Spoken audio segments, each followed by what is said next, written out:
and you get a chance to have honest, objective uh, interpretation that's not going to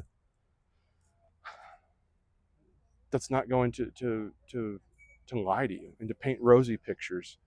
This is a war. Wars in themselves are destructive in nature and they're tragedies. And when we think about the institution of slavery, it itself is a tragedy. And you think about just being alive in the 19th century is difficult. Then throw on top of it a war and all the chaos and bedlam that breaks out here. You get a chance, I think, here to think about where we stand in 2024. Objectively, the greatest time to be alive.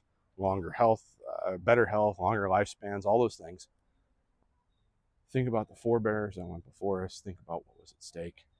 And I think reflect when you hear people today say silly things like, we're going to have another civil war, or this is so bad, or we're so divided. You get a chance to stand in a place where we really were divided. Yeah. And then when you look back 160 years, you realize maybe we're not as divided as people like to argue. And there's no central issue that is as divisive as the institution of slavery was in 1860.